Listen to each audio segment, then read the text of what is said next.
మంచిదండి. దేవునికి మహిమ కలుగునుగా. కూర్చుందాం. మనము మార్క్సు వార్త 13వ అధ్యాయంలో ఒక వాక్యాన్ని మనం చదువుకున్నాం. అదే గత 4 వారాలుగా మనము ధ్యానిస్తూ వస్తున్నాం. అక్కడ ఏమని వ్రాయబడి ఉందంటే, యేసు ప్రభు రహస్య రాకడను గూర్చి, సంఘం ఎత్తబడును గూర్చి మనం ధ్యానించాం. ఆ వాక్యం మనకు అర్థం కావాలంటే, చదువుకున్న వాక్యం అర్థం కావాలంటే, మనం ఒకసారి నోవహు కాలంలో ఉన్న జల ప్రళయానికి మనం ఒకసారి వెళ్ళవలసిన అవసరం ఉంది అని చెప్పుకున్నాం. నోవహు కాలంలో ఉన్న జల ప్రళయం గురించి ధ్యానించడానికి ముందు మనము హానోకు దగ్గరికి ఒకసారి వెళ్ళొద్దామని చెప్పుకున్నాం. ఆ విషయాలన్నీ కూడా గత 4 వారాలుగా మనం ధ్యానిస్తూ ఉన్నాం. అయితే నేను అవన్నీ కూడా రిమైండ్ చేసి సమయాన్ని వృధాపరచాలనుకోవట్లేదు. మన ఎదుట 35 నిమిషాలు మాత్రమే మనకు సమయం ఉంది. కాబట్టి అది ఇంతవరకు మనము ధ్యానించినవి అందరికీ జ్ఞాపకం ఉన్నాయని నేను తలస్తూ ఉన్నాను.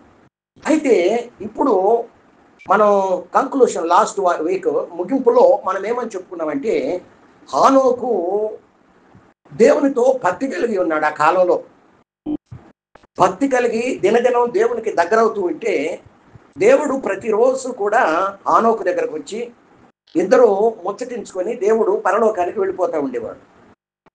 రాత్రి కాలం హానోకు లేకుండా దేవుడు ఉండలేకపోతున్నాడు. దేవునికి అనిపించింది, ఈ హానోకు భూమి మీద పెట్టి హానోకుని నేను ఉదయం నుండి సాయంకాలం వెళ్ళి నేను రాత్రికి మరలా పరలోకానికి వస్తున్నాను, కాబట్టి ఈ ఉదయం అయ్యే వరకు హానోకు లేకుండా నేను ఉండలేకపోతున్నాను, కాబట్టి నేను హానోకునే నా దగ్గరికి తెచ్చుకుంటానని ఆయన ఏం చేశాడు, హానోకుని పరలోకానికి కొనిపోయాడు. ఎప్పుడు కొనిపోయాడు అంటే, ఆయన కుమారుడైనటువంటి మెతూషలకు 300 సంవత్సరాల వయసులో, అంటే ఆ టైంలో ఆ తండ్రిగా ఉన్నటువంటి హానోకుకి ఎన్ని సంవత్సరాల వయసు? 365 సంవత్సరాలు. ఎందుకంటే హానోకుకు 65 సంవత్సరాల వయసులో వివాహం జరిగిందని. అయితే హానోకు 65 సంవత్సరాల వయసులో వివాహం జరిగిన వెంటనే కుమారుడు పుట్టాడు అని చెప్పుకున్నాం. అదంతా మరణ నేను తీసుకొని రావటం లేదు, క్లుప్త సమయం ఉంది. కాబట్టి ఈయనకు 300 సంవత్సరాలప్పుడు, తండ్రికి హానోకి 360 సంవత్సరాలప్పుడు దేవుడు అతన్ని పరలోకానికి తీసుకుని వెళ్ళాడు. ఎందుకు తీసుకుని వెళ్ళాడు? ఎలాంటి వారిని పరలోకానికి తీసుకుని వెళ్తాడు? ఇది మన పాయింట్ కదండి. ఇది ఎన్ని వారాలు కొనసాగుతుందో ఆ దేవునికి తెలియాలి.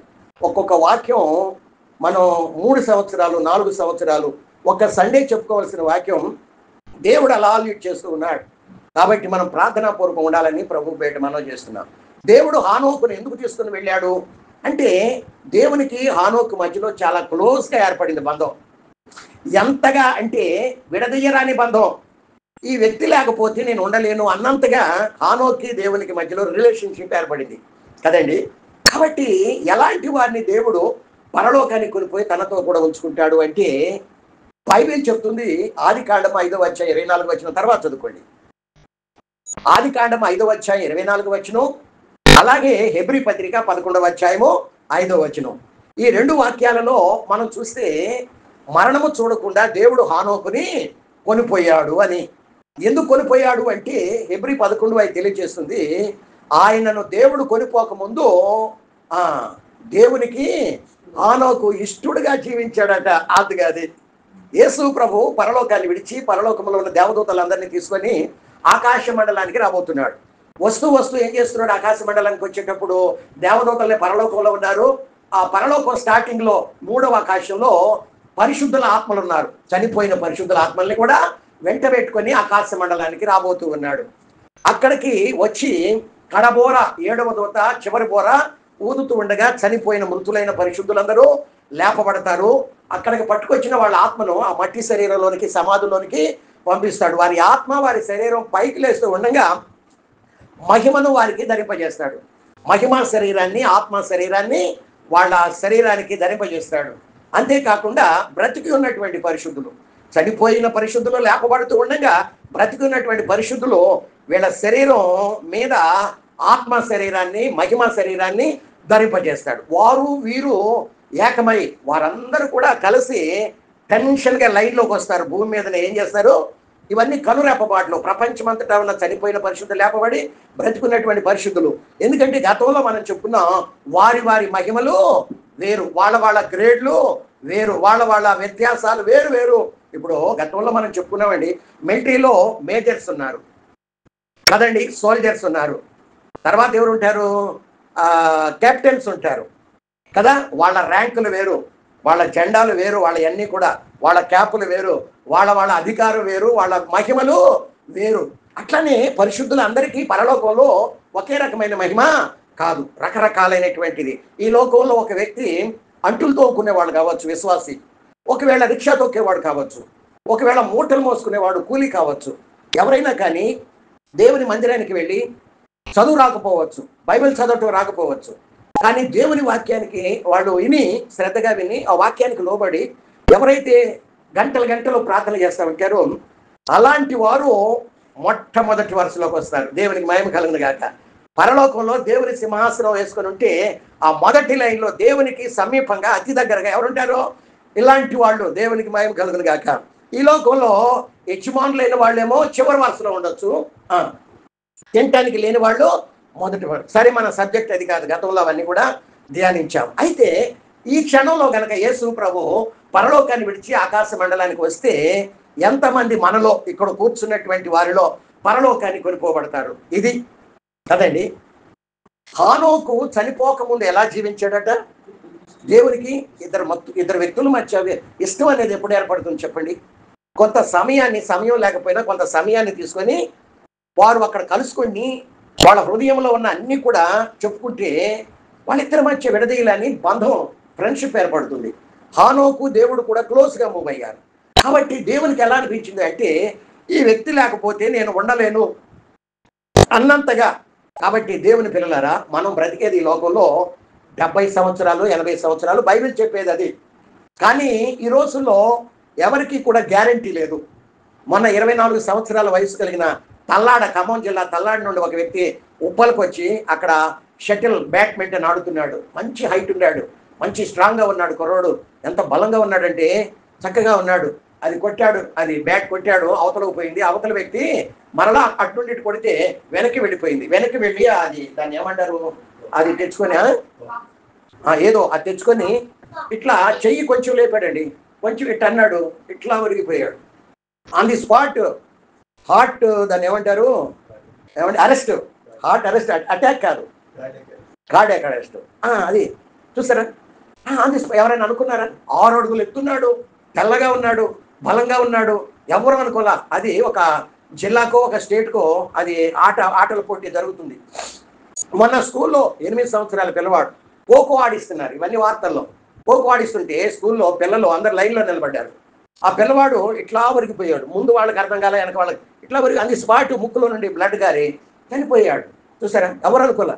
వాళ్ళు అంటున్నారు, తల్లిదండ్రులు వచ్చి తల్లిదండ్రులకు పిలిపిస్తే బ్లడ్ గారుతుంది, నా కొడుకుని ఎవరో కొట్టి చంపారు అని అంటున్నారు. కానీ పోలీసులు ఇన్వెస్టిగేషన్ చేస్తున్నారు. ఏమీ లేదు, ఖోఖో ఆడుతున్నారు, లైన్లో నిలబెట్టారు, ఇట్లా ఒరిగిపోయాడు. 8 సంవత్సరాలు 8 తరగతి చదువుతున్నటువంటి కుర్రోడు. చూసారా? అంటే 13-12 సంవత్సరాలు వయసు ఉంటుంది. ఎందుకు చెప్తున్నానంటే, ఏ రోజు ఎటువంటిదో ఎవరికి, ఇప్పుడు నేను బాగానే ఉన్నాను, ఏం పర్వాలేదో అనుకుంటూ ఉంటాం, కానీ ఏ క్షణం ఎటువంటిదో తెలియదు. కాబట్టి మనం ఏం చేయాలి? ఎవరు రెడీ? బ్యాటరీ ఉందో చూసారా? ఎవరు రెడీ? నేను కూడా ఏసు వచ్చినా మరణం వచ్చినా ఈ క్షణంలో కన్ను మూస్తే తెరిచేది పరలోకమై ఉండాలి అని మనకు అలాంటి సిద్ధపాటు కదండి. హానోకు కుమారుడు ఎన్ని సంవత్సరాలు బ్రతికాడో తెలుసా? 969 సంవత్సరాలు. అందరికంటే హైయెస్ట్, అందరికంటే ఎక్కువ 960. కానీ ఆయన తండ్రి ఎంతకాలం బ్రతికాడో తెలుసా? కేవలం 365 సంవత్సరాలు మాత్రమే. కానీ ఆయన దేవునికి ఇష్టడు గనక దేవుడు అతన్ని కొనిపోయాడు అని మనం చూస్తా ఉన్నాం. దేవుని బిడ్డలారా, ఇంతకీ నా ప్రశ్న ఏంటి అంటే, పరలోకం ఎవరు కొనిపోబడతారు? ఎలాంటి వారిని కొనిపోవటానికి యేసయ్య రాబోతున్నాడు అనే విషయాన్ని మనము చూస్తూ ఉంటూ ఉన్నాం. హానోకు లాంటి వారు కావాలని దేవుడు కోరుకుంటున్నాడు. హానోకు దేవుడు ఇష్టడని ఆ హెబ్రీ పత్రిక 11:5 మనం చదువుకుంటూ ఉన్నాం. తాను ఎలా జీవించాలని దేవుడు కోరుకున్నాడో సేమ్ టు సేమ్, పాయింట్ అయినా ఫుల్ స్టాప్ అయినా కామా అయినా కానీ కుడి ఎడమకి తప్పలేదు. దేవుడు ఎలాంటి జీవితం కోరుకుంటే నేను ఆయనకి ఇష్టడుగా ఉంటాను అని ఆయన తెలుసుకొని 100కి 100% యాజ్ ఇట్ ఈస్గా జీవించినట్లు మనము చూస్తూ ఉంటూ ఉన్నాం. దేవునికి మనం ఎలా అనిపించాలి అంటే, ఈ వ్యక్తి లేకపోతే నేను ఉండలేను, ఈ శ్యామ్ కుమార్ లేకపోతే నేను ఉండలేను, ఈ సన్నీ డిమోలి లేకపోతే నేను ఉండలేను, ఈ ఇవాన్ జోయల్ లేకపోతే ఉండలేను, విక్టర్ డానియల్ లేకపోతే నేను ఉండలేను అన్నంతగా మన జీవితాలు దేవునికి మరి మన రిలేషన్షిప్ ఉండాలని దేవుడు కోరుకుంటూ ఉన్నాడు. నేను ఒకటి అడుగుతున్నా, ఈ క్షణంలో ఆకాశంలో బోరం రోగింది అనుకోండి, పరలోకాన్ని విడిచి యేసు ప్రభు వెంట ఎవరిని పట్టుకొస్తాడో తెలుసా? దేవదూతలందరినీ. వాళ్ళతో పాటు దేవుని సింహాసనం ఎదుట 7 దేవదూతలు నిలబడి ఉన్నారు. ఒక్కొక్కరికి ఒక్కొక్క బోర ఇవ్వబడింది. 6 బోధలు 7 ఏళ్ల శ్రమల కాలంలో మొదటి 3.5 సంవత్సరాల్లో ఊదబడ్డాయి. మొదటి 3.5 సంవత్సరాల చివరి రోజు అంటే 1260 రోజు అంటే 42వ నెల అంటే మొదటి 3.5 సంవత్సరం చివరి రోజున ఆ దూతను వెంట పెట్టుకుని వచ్చినప్పుడు కడబోర అంటే 7వ బోర ఆ దూత ఊదుతూ ఉంటే మృతులైన పరిశుద్ధులు లేపబడతారు. ప్రపంచంలో ఎక్కడ సమాధి చేయబడ్డ కదండి, బ్రతుకున్నటువంటి పరిశుద్ధులు శరీరం మార్పు వారు వీరు. అయితే ఈ క్షణంలో ఆకాశంలో బోర మోగిందనుకోండి, మనలో కూర్చున్నటువంటి ఎంతమంది పరలోకానికి కొనుక్కోబడటానికి సిద్ధపడుతూ ఉన్నారు? మన జీవితాలను ప్రశ్నించుకోవాలి, మనల్ని మనమే ఆలోచించండి ఒక నిమిషం. ఎందుకంటే ఈనాటి క్రైస్తవ లోకం ఎలా ఉంటుంది అంటే 100% క్రైస్తవుల్లో భూ సంబంధమైన వాటినే ప్రేమిస్తున్నారు, భూ సంబంధమైన వాటితోనే జీవిస్తున్నారు, వాటితోనే ఫ్రెండ్షిప్ చేస్తూ ఉన్నట్లు మనం చూస్తూ ఉన్నాం. మనకి ఏమని అనిపించాలంటే, ఎప్పుడు ఈ లోకమైన వాటినే ప్రేమిస్తూ నేను బ్రతుకుతున్నాను, ఇంకెప్పుడు నేను పరలోకానికి సిద్ధపడి కొనిపోబడేది? ఈ లోకంలో ఉన్న వాటి విషయంలో మనకేం కావాలి? విరక్తి రావాలి కదండి. ఎప్పుడు నేను ఈ లోక సంబంధమైన వాటితోనే ప్రేమిస్తూ స్నేహిస్తూ గడుపుతున్నాను, కాబట్టి నేను ఇంకెప్పుడు పరలోకానికి సిద్ధపడేది అని మనలో భూ సంబంధమైన వాటి విషయంలో మనకేం కావాలి? విరక్తి రావాలి. 2 విషయాలు. ఒకటి, భూ సంబంధమైన వాటి విషయంలో మనకి విరక్తి రావాలి. రెండవదిగా, నేను ఎప్పుడు పరలోకానికి కొనిపోబడి తండ్రి సముఖంలో నిలబడతానో, యేసయ్యను కలుసుకుంటానో అనే ఆశ కనుక మనలో స్టార్ట్ అయింది అనుకోండి కదా. ఒకటేమో భూ సంబంధమైన వాటి విషయంలో విరక్తి రావాలి. రెండవదిగా, నేను ఎప్పుడు ఇంకా పరలోకానికి సిద్ధపడతానో, యేసయ్యను చూస్తాను అనే ఆశ కనుక మనలో స్టార్ట్ అయింది అనుకోండి, చెప్పండి, మనం పరలోకానికి వెళ్ళటానికి సిద్ధంగా ఉన్నాము. దేవునికి స్తోత్రం, ప్రైజ్ ది లార్డ్.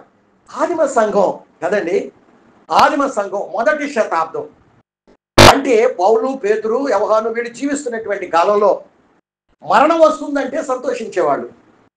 అర్థమవుతుందండి? మరణం వస్తుందంటే సంతోషించేవాడు. ఫిలిప్పీ పత్రిక మొదటి అధ్యాయం చదవండి, 23-24 వచనాల్లో మనము చదువుకుంటే, ఫిలిప్పీ పత్రిక మొదటి అధ్యాయము 23-24 వచనాలు మనము చదవగలిగినట్లయితే పౌలు ఏమంటాడు అంటే, నేను వెడలిపోయి క్రీస్తుతో కూడా ఉండాలని నాకు ఆశ ఉంది. పౌలు యొక్క ఆశ ఏంటి చెప్పండి? పౌలు యొక్క ఆశ ఏంటి? నేను వెళ్ళిపోయి క్రీస్తుతో కూడా ఉండాలని ఆయనకు ఆశ ఉందంట. అది నాకు మరీ మేలు. పరలోకానికి వెళ్ళటం, యేసయ్యతో ఉండటం అది నాకు మరీ మేలు. అయినా నేను శరీరమందు నిలిచి ఉండుట మిమ్మును బట్టి అంటే సంఘాన్ని బట్టి మరీ అవసరం. అదేమో నాకు మరీ మేలు, ఇదేమో మరీ అవసరమై ఉన్నది అని మాట్లాడుతూ ఉన్నాడు. ఇంకా ఏమంటాడు అని మనము చూసినట్లయితే అది కాబట్టి ఆయన అంటాడు 23వ వచనంలో, ఈ రెంటి మధ్య నేను ఇరుకును పడి ఉన్నాను. ఒకటే వెళ్ళిపోయి యేసయ్యతో ఉండాలనే ఆశ ఉంది, అది మరీ మేలు. కానీ మిమ్మును బట్టి అంటే సంఘాన్ని బట్టి నేను ఇక్కడ ఉండటం, భూలోకంలో ఉండటం నాకు అది మరీ అవసరమని మాట్లాడుతూ ఉన్నాడు. దేవుని పిల్లలారా, పౌలు 2 విషయాల మధ్య కొట్టుమెట్లాడుతున్నాడు. ఏది ఎన్నుకోవాలో అర్థం కావట్లా, కన్ఫ్యూషన్లో ఉండిపోయాడు కదండి. ఇటుండ విషయం ఏంటంటే, ఇటుండ విషయం అటు ఒక విషయం ఉంది, ఇటు ఒక విషయం ఉంది. కాబట్టి పౌలుకు 2 కావాలని ఉంది. ఇటున్న విషయం ఏంటి? చనిపోయి పరలోకానికి వెళ్ళాలి, చనిపోయి అది ఆయనకు ఆశ అంట, యేసయ్యతో ఉండటం. అది ఆయన అంటున్నాడు, అది నాకు మరీ మేలంట కదండి. అటున్న విషయం ఏంటి? బ్రతికుండి సంఘానికి సేవ చేయటం కదా, ఇది మరీ అవసరం. ఈ రెంటి మధ్య పౌలు ఇరుకుడు పడ్డాడట కదండి. పౌలుకు ఇంకా ఏ ఆశలో? 2 ఆశలు. చెప్పండి ఏంటి అవి? ఒకటి, మరణించి చనిపోయి పరలోకానికి వెళ్ళి యేసయ్యతో ఉండటం, అది ఆయనకు ఆశ ఉందంట, అది మరీ మేలంట. కానీ ఆయనకు ఒక దిగులు ఏంటంటే, నేను పరలోకానికి వెళ్ళిపోతే నేను కట్టిన సంఘాలన్నీ ఏమైపోతాయి, వాళ్ళని ఎవరు వృద్ధులోనికి తీసుకుని వస్తారు, ఎవరు పరలోకానికి? అది ఒక దిగులు ఉంది చూసారండి.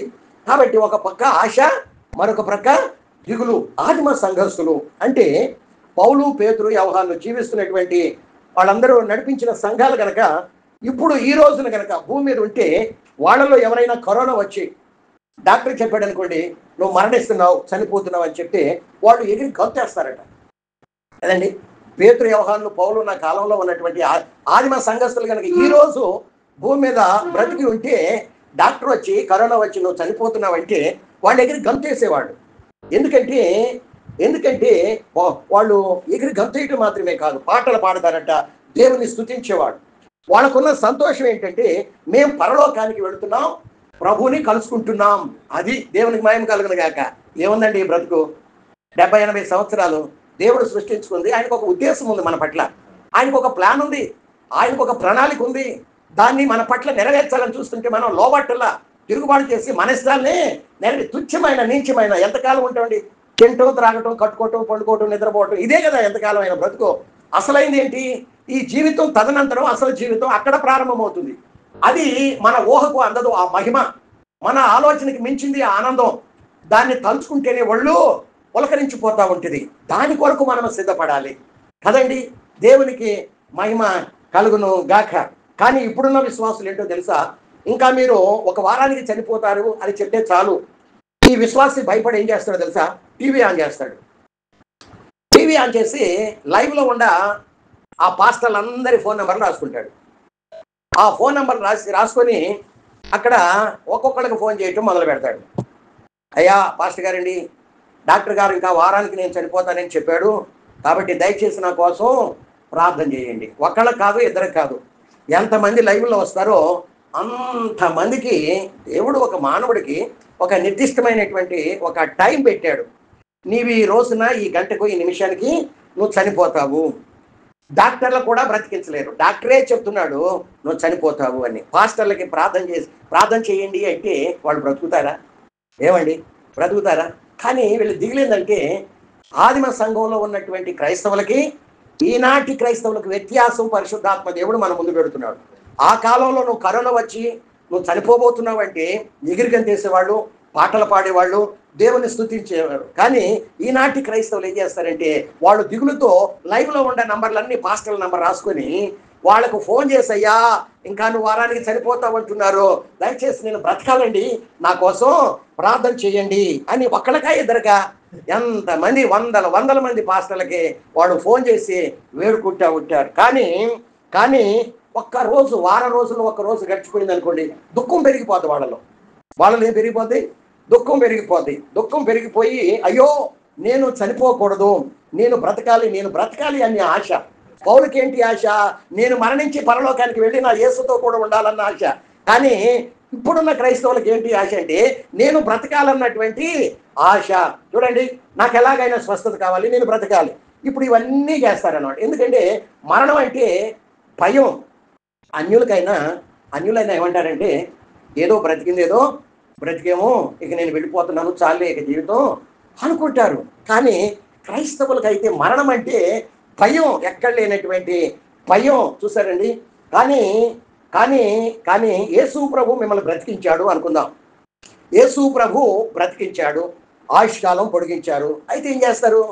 దేవుని కొరకు ఏమీ మీరు తింటారు, మీరు త్రాగుతారు, మీరు పడుకుంటారు, మీరు లేస్తారు, మీ పిల్లలు మీరు చూసుకుంటారు, మీ ఉద్యోగాలు మీరు చేసుకుంటారు, మీ వ్యాపారాలు మీరు చేసుకుంటా ఉంటారు.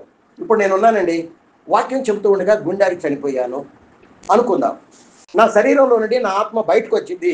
అయితే నా గురి మరణం మీద కాదు, నా గురి ఎక్కడ ఉండాలి?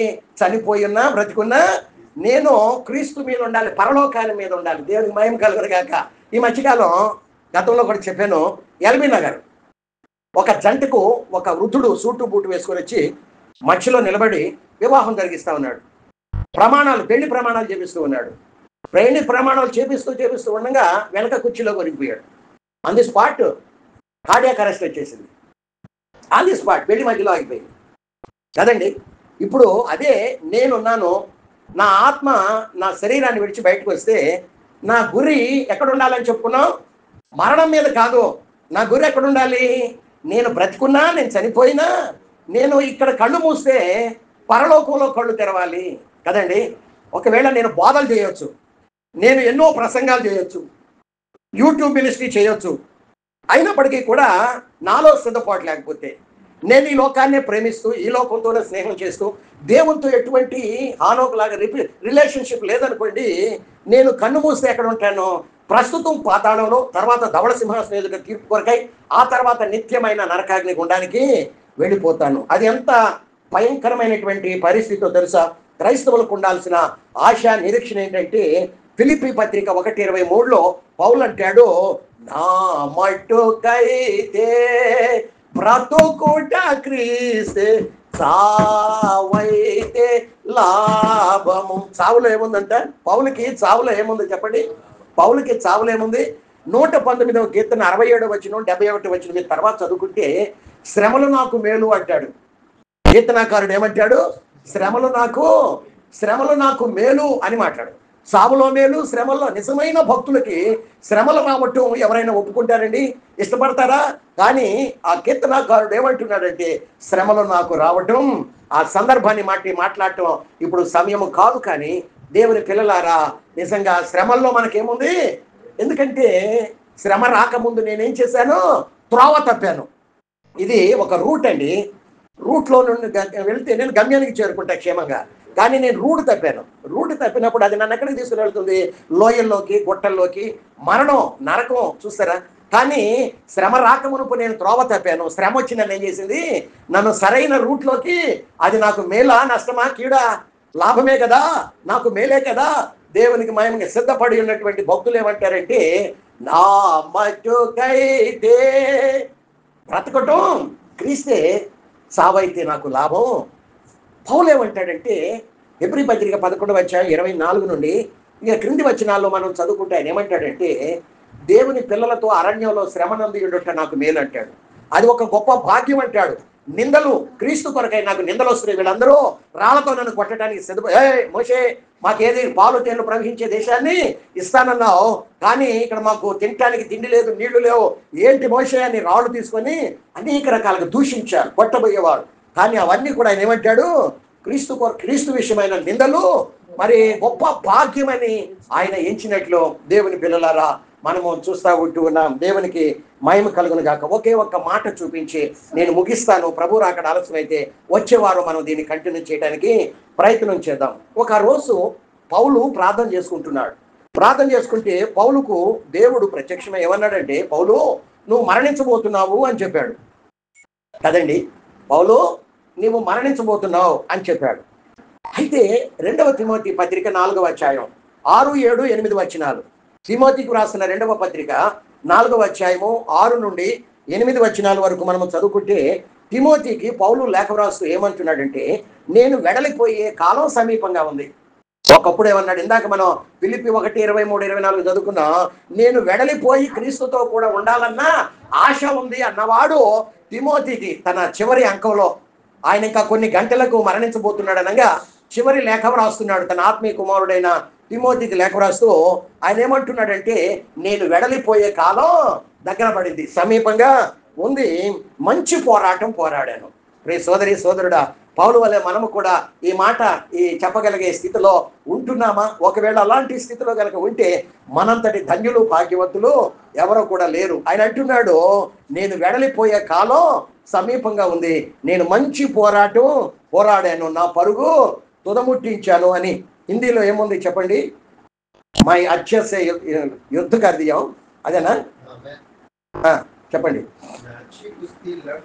मैं अच्छी कुश्ती लड़ चुका हूँ,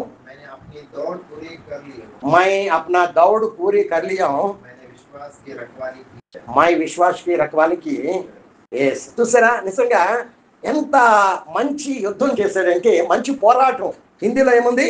మంచి యుద్ధం కదా. మంచి యుద్ధం చేశాను, నా విశ్వాసాన్ని కడమట్టుకు కాపాడుకున్నాను. ఇక మీదట నాకేముందో తెలుసా? నీతి కిరీటం ఉంది కదండి. కిరీటాలు ఎవరికి? పరలోకం వెళ్ళిన వాళ్ళకా, నరకానికి వెళ్ళిన వాళ్ళకా? పరలోకం. ఇక మీదట నాకు నీతి. దాని అర్థం అంటే ఏంటంటే, నేను పరలోకం వెళుతున్నా. 2వ తిమోతి 4వ అధ్యాయం 6 నుండి 8 వచనాలు పిండితే వచ్చే సారం ఏంటంటే, నేను పరలోకం వెళుతున్నా తిమోతి అని లాస్ట్గా.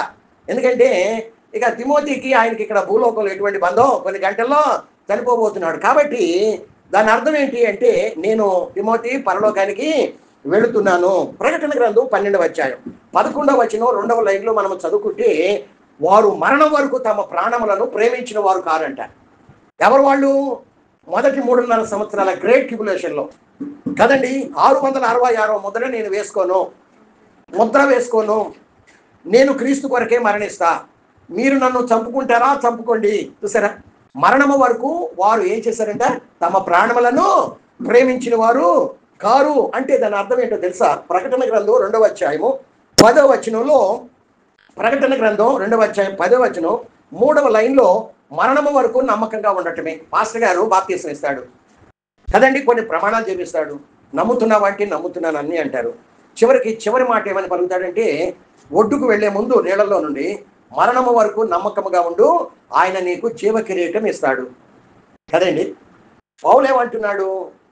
ప్రకటన గ్రంథం 12వ అధ్యాయంలో, వారు తమ ప్రాణములను మరణము వరకు ప్రేమించని వారు కాదంట కదండి. కదా, వాళ్ళు అంటే ఈ లోకంలో తింటూ త్రాగటం వదిలిపెట్టండి, కనీసం వాళ్ళు ఆదిమ సంఘాన్ని ఏం చేశారో తెలుసా కదండి? కత్తులు పెట్టి కోసారు, గుర్రాలు కట్టి ఈడ్చుకుని పోయారు, మొత్తం చర్మం మాంసం అంతా ఊడిపోయేది. పైన చెట్టు కట్టి క్రింద మంటలు పెట్టేవాళ్ళు. చూసారా, డ్యాంపర్ తీసుకొచ్చి వాళ్ళ బాడీకి అప్లై చేసి నిప్పంటించేవాళ్ళు. వాళ్ళు ఆత్మలో సంతోషించేవాళ్ళు అంట. ఎందుకంటే వాళ్ళలో ఎవరున్నారు? ఆ శ్రమలు తట్టుకునే కృపిస్తున్నాడు దేవుడు కదండి. ఆయన 3.5 సంవత్సరాలలో శ్రమల కాలంలో సంఘం భూమి మీద ఉంటుంది. వాళ్ళకి సాతానుగా అంటే అంత్యక్రీస్తుకి అప్పగిస్తాడు. 3 లిస్టులు ఉన్నాయి ఆయన దగ్గర. వీళ్ళేమో యేసునామం కొరకు హతసాక్షులు కావాలి ఒక గుంపు. రెండవ గుంపు ఏమో ఏం చేయాలో తెలుసా? రెండవ గుంపు చెప్పండి. రెండవ గుంపు శ్రమలు అనుభవించాలి. మూడవ గుంపు వాళ్ళు శ్రమలకు రెడీ అవుతారు, కానీ దానియేలు వలె సింహాల బోన్లో వేసినా మేము అందులో పడి సింహాల ద్వారా చంపబడతాం, కానీ మేము మాత్రం 666 ముద్ర వేయించుకోము. అగ్నిగంధకాలతో మండే గుండంలో వేస్తారు షడ్రక్ మేషక్ అబేద్నెగోల్ని. అలాంటి వాళ్ళు మూడవ గుంపు. దేవుని స్తోత్రం. అంటే వాళ్ళందరినీ ఆ శ్రమల నుండి ఏం చేస్తాడు? కాపాడుతూ విట్టారు. కాబట్టి వారు మరణము వరకు తమ ప్రాణములను ప్రేమించిన వారు కారు. అంటే దాని అర్థం ఏంటని చెప్పుకున్నాము? మరణము వరకు నమ్మకంగా ఉంటమే. లూకాసు వార్తలో మనం చదువుకుంటే ఒక మాట వ్రాయబడి ఉంది 14వ అధ్యాయం 26వ వచనంలో. ఏమని వ్రాయబడి ఉంది అంటే, మన ప్రాణాన్ని ద్వేషించాలంట. తల్లిదండ్రుల కంటే, భార్యల కంటే, భర్తల కంటే ఎక్కువగా యేసునే ప్రేమించాలి.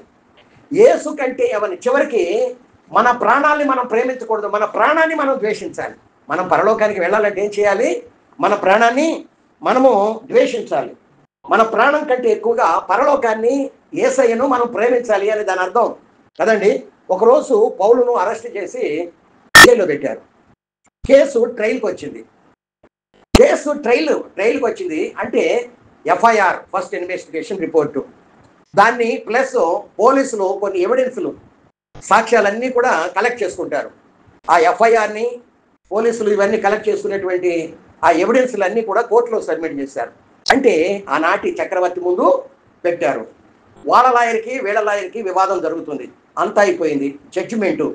జడ్జిమెంట్ రోజున ఆ చక్రవర్తి ఏమంటున్నాడు అంటే, చక్రవర్తి అని నేనే, పౌలు చక్రవర్తి అని నేనే ప్రభువుని, నేను తప్ప వేరే ప్రభు నీకు ఉండకూడదు. నీవు యేసు అనే వేరే ప్రభువును వచ్చి చెప్తున్నావు, అవన్నీ విడిచి నన్నే ప్రభువుగా అంగీకరించు, నిన్ను వదిలేస్తా కదా. ఏమన్నాడు? నేనే ప్రపంచాన్ని ఏలే ప్రభువుని. ఆనాటి రోమా చక్రవర్తి అండి ఆయన. కాబట్టి పౌలుతో అంటున్నాడు, నేనే ప్రభువుని, నువ్వేమో యేసు ప్రభువు, ఆయన తప్ప నేను ఎవరిని కూడా అంగీకరించనంటున్నావు. కాబట్టి నువ్వు ఆయన విడిచిపెట్టు, నన్నే ప్రభువుగా అంగీకరించు, నిన్ను బ్రతకనిస్తా అని అంటే పౌలు ఏమన్నాడు తెలుసా? చక్రవర్తి గారు, నా మట్టుకైతే బ్రతికేది క్రీస్తు కొరకే. ఇందాక మనం చదువుకున్నాం చూసారా, ఫిలిప్పీ 1:21లో, నా మట్టుకైతే బ్రతుకుట క్రీస్తు కొరకే, ఆయనే నా ప్రభు. ఒకవేళ చంపుతారా, చంపేయండి, అది నాకు లాభం, చావులో ఏముంది నాకు లాభం అని చెప్పినట్లు మనము చూస్తూ ఉన్నాం. చక్రవర్తి కోపం వచ్చింది, సిపాయిలకు ఆజ్ఞాపించాడు, వీని తల నరికివేయండి అన్నాడు. పౌలు గారి తల నరికివేయండి అని ఒక లెటర్ ఇచ్చేశాడు. ఆ రాత్రి అతని జైల్లో పెట్టారు.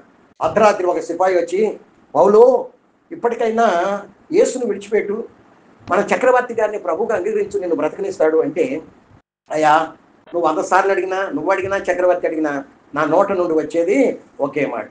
నాకు ఉన్నది ఒకటే ప్రభు, ఆయనే యేసుక్రీస్తు అనే ప్రభు. ఆయన తప్ప నాకు వేరే ప్రభు లేడు. కాబట్టి నేను ఆయన్నే సేవిస్తా, ఆయన కొరకే బ్రతుకుతా. కాదు లేదు నన్ను చంపుతానంటారా? చంపండి, చావులో నాకు లాభం ఉంది. నేను వెళ్ళిపోయిన యేసుతో ఎప్పుడెప్పుడా అని తహతహలాడుతున్నా. ఆయన వెళ్ళి నేను కలుసుకుంటాను అంటే అని చెప్పి, నాది ఒక చిన్న కోరిక ఉంది నాయన, చివరి కోరిక. నాకు ఒక ఆత్మీయ కుమారుడు ఉన్నాడు, ఆయనకు ఒక చివరి లేఖ రాస్తాను, కాబట్టి నాకు ఒక పెన్ను ఒక కాగితం ఇవ్వండి అన్నాడు. ఎవరికైనా ఈ లోకంలో చివరి కోరిక ఏ జైలర్ అయినా కానీ, ఏ గవర్నమెంట్ అయినా తీరుస్తుంది. చివరి కోరిక కదా అని ఆయన కోరినట్లు ఒక పెన్ను కాగితం తీసుకొని వచ్చి ఇచ్చాడు. తీసుకొని వచ్చి ఇచ్చిన తర్వాత ఇందాక మనం చెప్పుకున్నాం చూసారా, పేతురు అది తిమోతి 2వ పత్రిక 4వ అధ్యాయం 6 నుండి 8 వచనాల వరకు కుమారుడికి లేఖ రాశాడు. కుమారుడా, ఇదిగో ఇవే నా చివరి మాటలు. ఈ ఉత్తరం నీకు అందేసరికి నేను ఈ లోకంలో ఉండను అని ఆయన చెప్పేసి ఆ లెటర్ ముగించేశాడు. ఈ ఉత్తరం తిమోతికి చేరేసరికి ఈయన తలను ఒక మొద్దు మీద పెట్టారు. ఉదయం తెల్లవారుజామున ఒక మొద్దు మీద పెట్టి తలని మొండెన్ని వేరు చేశాడు. సిపాయి అక్కడ ఉన్నటువంటి ఆ యొక్క సైన్యం చూస్తూ ఉంటే ఆయన తెగిపడిన తల చిరునవ్వుతో మరి నవ్వుతూ ఉందంట. తలను ఉంచుదాం, ప్రార్థన చేసుకుందాం. దేవుని పిల్లలారా, ఆయన తల తెగిపడిన తర్వాత ఆ సిపాయి మాత్రమే కాదు, అక్కడ ఉన్నటువంటి సైనికులందరూ చూస్తూ ఉంటే ఆయన ఆయన తెగిపడిన తల నోరు చిరునవ్వుతో వికసించిపోతుంది అని మనము చూస్తూ ఉన్నాం.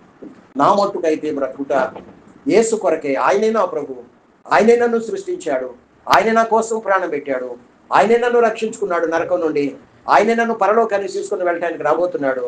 నా బ్రతుకుట ఆయన కోసమే, చనిపోతే ఆయన కోసమే. కాబట్టి అని చెప్పిన రీతిలో మనం ఈరోజు ఉంటున్నామా? దేవుడు యేసు ప్రభు పరలోకాన్ని విడిచి భూలోకానికి రాబోతున్నాడు. ఎవరిని, ఎలాంటి జీవితం జీవించిన వారిని కొనుక్కోవటానికి రాబోతున్నాడు అంటే, హానోకు లాంటి జీవితం ఎవరైతే జీవించారో, అనుక్షణం నేను జలప్రళయంలో మరణించకూడదు, నేను ఇదిగో బ్రతకాలి, పరలోకాన్ని కొనుక్కోబడాలి అన్న ఆశతో రోజు రోజుకి దేవునికి దగ్గరవుతూ వచ్చాడు. దేవుడు మరెక్కువగా హానోకుతో మాట్లాడుతూ వచ్చాడు. వాళ్ళిద్దరి మధ్యలో విడదీయరాని బంధం. చివరికి దేవుడు అనుకున్నాడు, ఇదిగో నేను ఉదయం వచ్చి సాయంకాలం వెళుతున్నా, ఈ రాత్రి వేళలో తిరిగి ఉదయం వచ్చేంత వరకు హానోకు లేకుండా నేను ఉండలేకపోతున్నాను.